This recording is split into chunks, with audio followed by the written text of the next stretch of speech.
किसी से भीख मांगते, नहीं किसी से भीख मांगते। वंदे वंदे। बनेगी, सरकारें आएगी, बिगड़ेगी। इस देश का नागरिक हम चाहते हैं हमारी बची हुई 5-7 साल की जिंदगी हम स्वाभिमान से जिए और हम स्वाभिमान से मरे, ये चाहते हैं हम ये नहीं चाहते कि हमें वृद्धाश्रम में भेजा जाए। हम चाहते हैं हमारा हक का 10,000 रुपए दे दो, हम टी शर्ट में रह लेंगे, टिफिन लगाएंगे, खाएंगे, लेकिन अपनी बलबूते पे अपना कमाया हुआ खाएंगे और अपने 4 दोस्तों के कंधे पे स्वाभिमान से जाएंगे। आपको पिछले 1 महीने से बताया जा रहा है कि पेंशनर अब की निर्णायक लड़ाई के मूड में हैं। बार बार के आंदोलन से सभी त्रस्त हो चुके हैं, इसलिए कई दिनों से आंदोलन की रणनीति बन रही है। इस लड़ाई को 29 और 30 जुलाई को CWC की बैठक में और धार दी गई। जंतर मंतर पर धरने के तो कई वीडियोस आप अब तक देख चुके होंगे, पर उसकी पृष्ठभूमि में क्या क्या हुआ उसको जानना बहुत ज़रूरी है। इस सब की जानकारी इस वीडियो में है, और अगर आपने अभी तक इस चैनल को सब्सक्राइब ना किया हो तो पहले लाइक और सब्सक्राइब ज़रूर कर दें। इस वीडियो में कई जानकारियाँ हैं, इसलिए इसको शुरू से अंत तक पूरा देखें। कई दिनों से देश भर में 31 जुलाई को दिल्ली में जंतर मंतर पर धरने में शामिल होने की तैयारी जारी थी। पेंशनरों का धरना ऐतिहासिक रहा। जंतर मंतर पर पहली बार पेंशनरों की इतनी भीड़ इकट्ठी हुई। हर ओर लाल सफ़ेद टी शर्ट में पेंशनर दिख रहे थे। 22 राज्यों के पेंशनर इसमें शामिल हुए। धरना स्थल पर उत्तर प्रदेश, उत्तराखंड, पंजाब, दिल्ली, हरियाणा, महाराष्ट्र, गुजरात, कर्नाटका, तेलंगाना, तमिलनाडु, आंध्र प्रदेश, छत्तीसगढ़, मध्य प्रदेश, राजस्थान, पश्चिम बंगाल, आसाम, बिहार, हिमाचल प्रदेश आदि अनेक राज्यों के प्रमुख नेताओं और राष्ट्रीय पदाधिकारियों ने अपने अपने विचार व्यक्त किए। सरकार के अमानवीय व्यवहार की निंदा करते हुए सबने अपना आक्रोश व्यक्त किया। राष्ट्रीय अध्यक्ष कमांडर अशोक राव जी ने सरकार को खुली चुनौती दी कि अगर सरकार ने पेंशनरों के काम नहीं किया तो महाराष्ट्र, हरियाणा आदि राज्यों में जहां विधानसभा के मुख्य या उपचुनाव हैं वहां बीजेपी को हराने की कार्रवाई पेंशनर करेंगे। हमने वहां स्पष्टतया कहा है कि अगर हमारा काम महाराष्ट्र के इलेक्शन से पहले नहीं होता है तो ये जो सरकार है जो हमें झांसे दे रही है उसका एक एमएलए भी निचुन के नहीं आने देंगे। और ये कहने के लिए हम मुंह से ऐसा ही नहीं कह रहे हैं। महाराष्ट्र में आपकी संख्या तकरीबन वोटों की जो हमारे संगठन के आदेश पर चलेगी उसकी संख्या है 1 करोड़ और उनकी सरकारें बनती है 1.25 करोड़ में। समझ रहे? तो ये सिंह साहब जो बोल रहे थे अदृश्य शक्ति, ये शक्ति और ये निर्णय से आप सहमत है कि नहीं है? अगर हमारा काम नहीं हो रहा है, आपके हमारी दाल, हमारा चावल, जो खिचड़ी आप पका रहे हैं उसमें से अगर हमें एक छोटा सा दाना नहीं मिलता है, आपका झूठा भी नहीं मिलता है, तो उस खिचड़ी में, उस सब्जी में ढेर सारा नमक डालने का काम हमारा है। बराबर है कि झूठ है? बराबर है क्या? अरे हमने बच्चे पैदा किए, पोते पोतियां, नाते नातियां पैदा की, और हम अभी इस उम्र में डरने वाले नहीं है। मरेंगे तो मरेंगे, ऐसे भीख मांगते हुए नहीं मरेंगे, लड़के मरेंगे। मंजूर है? तो ये हमने कल प्रेस कॉन्फ्रेंस में कहा। जो लोग हमें कहते हैं कि आप बीजेपी के पीछे पीछे घूम रहे थे, हम घूम रहे थे, विश्वास के साथ घूम रहे थे। 10 साल वेट किया हमने, अभी होगा। प्रधानमंत्री जी ने कहा है अभी होगा, अब नहीं होगा तो नहीं होगा, लेकिन जो हमारा हश्र होगा उससे बुरा तुम्हारा हश्र होगा।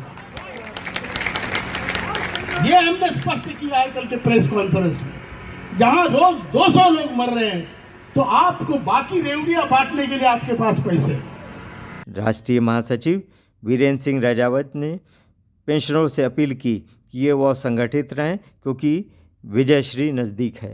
चाहते हैं, आप उनके साथ में खड़े थे और कमांडर साहब चाहते हैं कि अंतिम समय तक आप उनके साथ में खड़े रहें।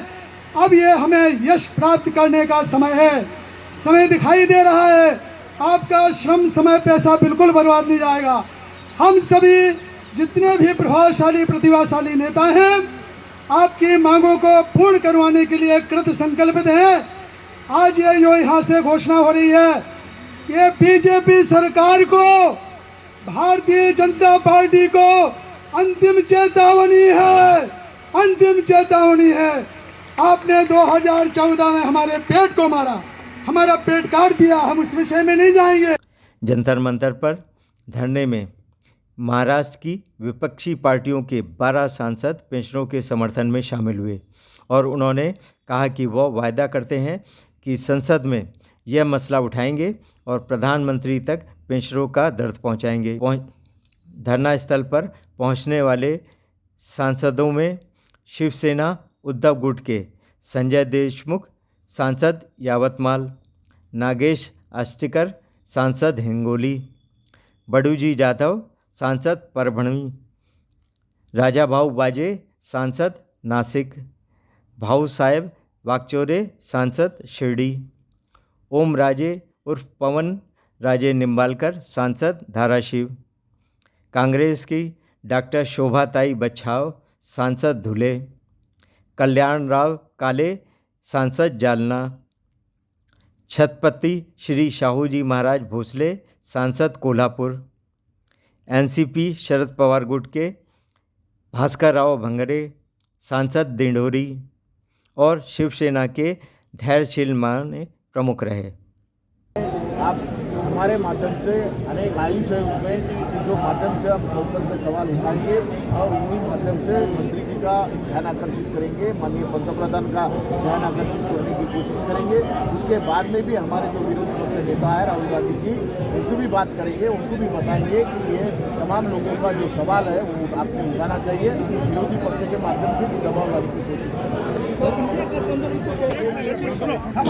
आप एक काम कीजिए, अपने अपने जो भी दलों के लोग हैं, जो भी अपने प्रदेश के लोग हैं, उनके जो भी यहाँ पे हाउसेस हैं, उनको आप भेजिए, ये टी शर्ट दीजिए, और विनती कीजिए, बाकी कुछ मत कीजिए, खाली टी शर्ट पहन के संसद में जाइए, इतना ही बोलिए। महाराष्ट्र सदन में आप आइए, मैं सबको मुझे धैर्यशील माने जी कोल्हापुर में आए थे हमारे साथ, तो उन्होंने कहा कि मैं सभी सांसदों को अपना जो पार्टी है हमारे सदन में बुलाता हूँ, आज वो कोशिश करेंगे। ठीक है आप, लेकिन फिर भी ये भी कीजिए। नहीं ठीक है, बात मत उठाइए, बात कुछ भी मत कीजिए, खाली ये टी शर्ट पहन के अंदर चलिए, बोल के बोलिए, इतना काम कीजिए, मैं बाकी का सवाल। जंतर मंतर पर धरने के अतिरिक्त कुछ महत्वपूर्ण डेवलपमेंट हुए जिसकी जानकारी आपको देना बहुत ज़रूरी है। श्रम मंत्री को आंदोलन की नोटिस देने के बाद और एनएसी के गुजरात यूनिट के दबाव से श्रम मंत्री मनसुख मंडाविया ने 20 जुलाई को कमांडर साहब के पास संदेश भेजकर वार्ता के लिए बुलाया।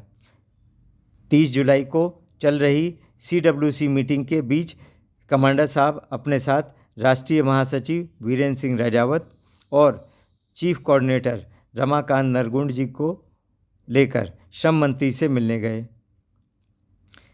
कमांडर साहब ने श्रम मंत्री से साफ साफ कहा, हम लोग पिछले 7-8 वर्षों से वार्ता ही कर रहे हैं पर कोई नतीजा नहीं निकल रहा है। पेंशनरों के सब्र का बांध टूट चुका है, इसलिए महाराष्ट्र के चुनाव में सरकार को इसका खामियाजा भुगतना पड़ेगा। श्रम मंत्री ने आग्रह किया कि थोड़ा समय और दीजिए, हम इस पर गंभीरता से विचार करेंगे और आप 31 को धरना प्रदर्शन समाप्त करिए और ना ही विपक्षी सांसदों को इसमें बुलाइए। कमांडर साहब ने कहा 31 को तो धरना होगा ही, अगर आप चाहते हैं कि विपक्षी सांसद ना आए तो आप स्वयं आ जाएं।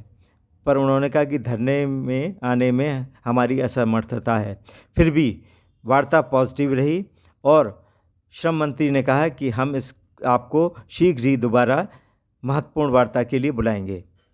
दूसरी महत्वपूर्ण घटना यह हुई कि जो EPFO NAC की टीम को मिलने के लिए जल्दी टाइम नहीं देता था, उसने कमांडर साहब को मेल कर 1 अगस्त को मीटिंग के लिए बुलाया, पर कमांडर साहब ने मना करने पर उन्होंने 31 जुलाई को ही वार्ता करने का अनुरोध किया।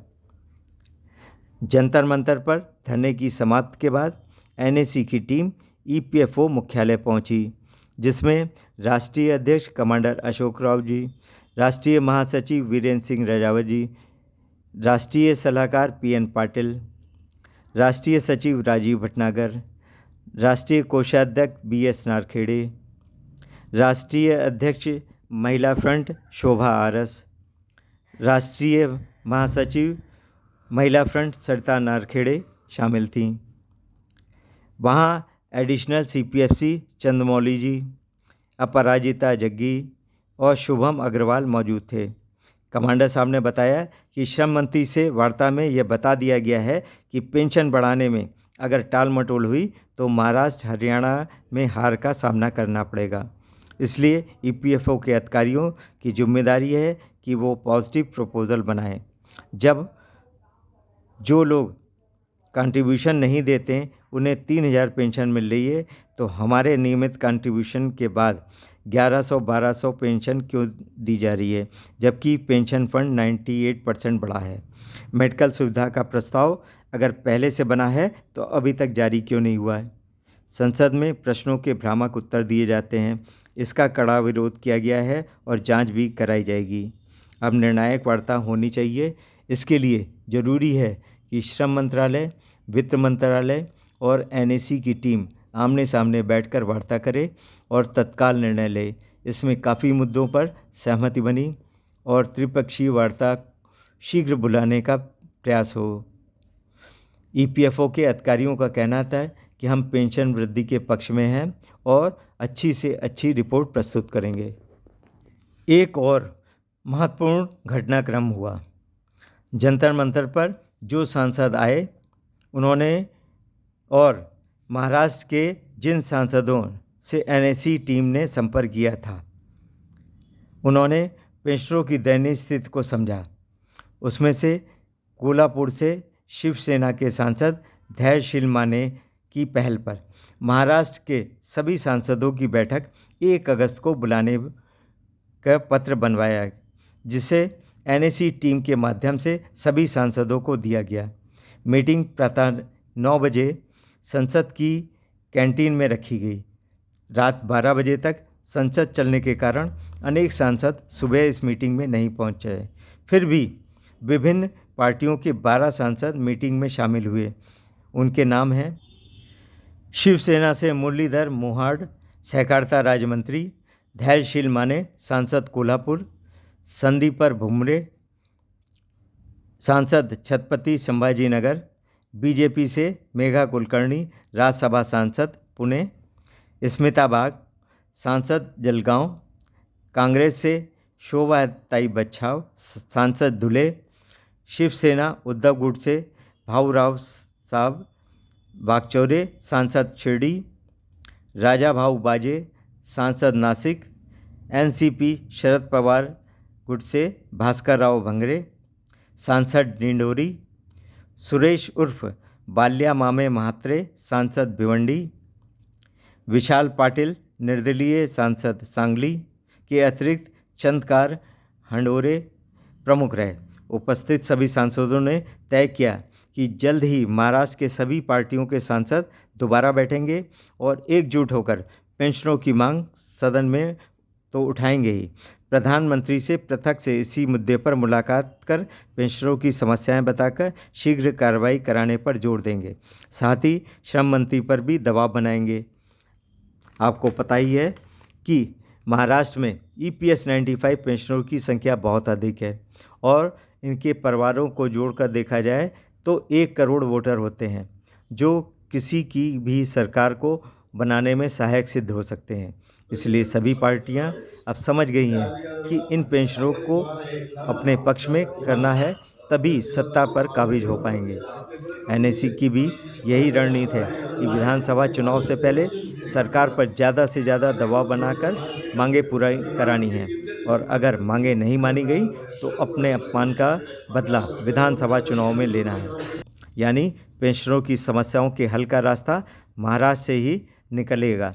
इसलिए महाराष्ट्र की सभी पार्टियों का पेंशनरों के पक्ष में आना जंतर मंतर पर आंदोलन की सबसे बड़ी उपलब्धि है। आशा की जो किरण जागी है उसको जलाए रखना है, यह कहीं कमज़ोर ना पड़ जाए। इसलिए अपने अपने क्षेत्रों में आप सभी सक्रिय रहें और NAC के योद्धाओं की ये मेहनत आपको कैसी लगी? अच्छी लगी हो तो नीचे दी गई घंटी ज़रूर बजाएं, वीडियो को लाइक और शेयर करें, साथ ही सब्सक्राइब करना ना भूलें। इस बात को हम सब बहुत सारे बुड्ढे हाथ मत उठाना, यहाँ बुड्ढों की जरूरत नहीं है। हम सब